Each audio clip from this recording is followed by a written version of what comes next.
나는 믿습니다. 김승욱 지음.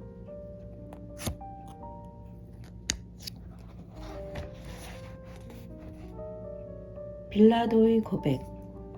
사도신경을 보면 좀 뜻밖의 요소들이 몇 가지 있습니다. 먼저 예수님이 성령으로 잉태되셔서 동정녀 마리아에게 태어나셨다는 것입니다. 그리고 바로 십자가의 죽으심으로 넘어갑니다. 예수님이 이 땅에서 하신 일이 얼마나 많고 가르치신 일이 얼마나 많습니까? 그럼에도 십자가에 달려 죽으신 일로 즉각 넘어가 버립니다. 이 일이 그만큼 중대한 사건이기 때문입니다. 우리 구원에 있어서 이것처럼 중심적인 사건이 없기 때문입니다. 예수님에 대해서 다른 건 몰라도 그분이 우리를 위해 십자가에 달려 죽으셨다는 사실만큼은 확실하다고 말하는 것입니다. 그런데 사도신경에서는 예수님의 죽으심에 대해 말하면서 본디오 빌라도에게 고난을 받으사 라는 내용을 담고 있습니다. 본디오 빌라도 입장에서 본다면 그 긴 세월 동안 불미스러운 이유로 수없이 이름이 언급되고 있는 셈입니다. 빌라도의 고백이라는 모노드라마가 있습니다. 그 시작에서 본디오 빌라도는 이렇게 말합니다. 제발 내 이름을 사도신경에서 빼다오. 제발 좀. 너무나 안타깝고 불행한 일입니다. 도대체 그가 무슨 일을 했기에 거의 2000년 동안 수없이 많은 사람의 입을 통해서 예수님을 죽인 장본인으로 언급되고 있는 것일까요? 요한복음 19장을 보면 본디오 빌라도가 사실은 예수님을 석방시키려고 굉장히 노력한 자임을 알 수 있습니다. 그는 AD 26년에서 36년까지 로마 제국의 임명을 받아 유대 지역을 통치하는 총독이었습니다. 그런데 그가 총독으로 일하고 있는 지역의 사람들이 선동을 일으켰습니다. 예수라는 사람을 죽이라고 말입니다. 당시에는 사형 선고권이 그에게 있었기 때문에 그도 예수를 자세히 봤습니다. 그런데 요한복음에 보면 본디오 빌라도가 봤을 때 예수님에게 사형 선고를 내릴 만한 이유가 전혀 없었습니다. 아니, 더 나아가서 그는 나는 이 사람에게서 아무 죄도 찾지 못하겠다 라고 말했습니다.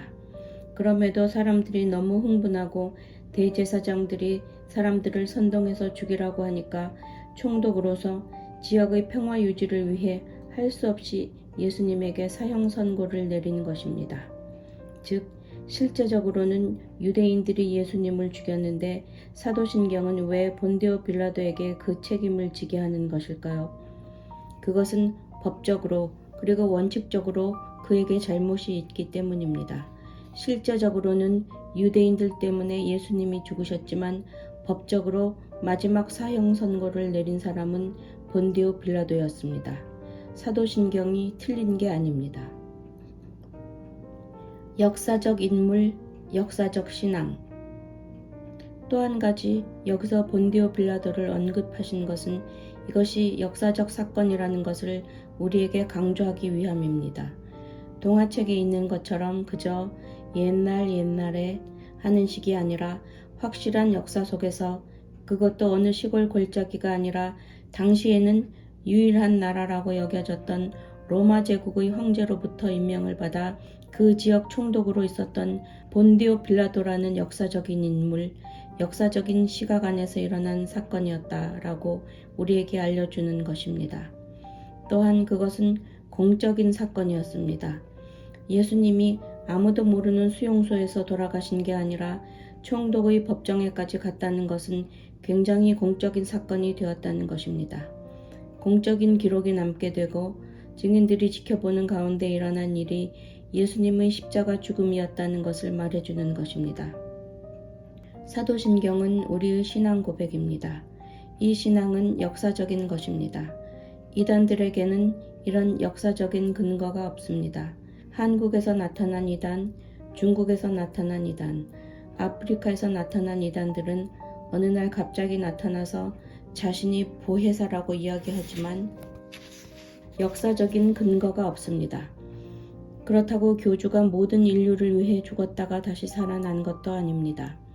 신앙은 숨겨져 있는 일, 비밀스러운 일이 아닙니다. 예수님은 역사적인 인물로 역시 역사적인 인물인 본디오 빌라도라는 사람에게 신문을 받고 사형 선고를 받으셨습니다. 그리고 증인들 앞에서 십자가에 달려 죽으셨습니다. 4세기 라틴 신학과 교회사를 연구한 신학자이자 저술가인 루피누스는 사도신경을 가리켜 이렇게 말합니다. 이 신조를 작정한 자들이 이렇게 구체적으로 이 사건의 시각을 강조하는 것은 매우 현명한 일이었다. 이렇게 함으로써 이 신앙 고백의 확실성과 연속성이 성립된 것이다.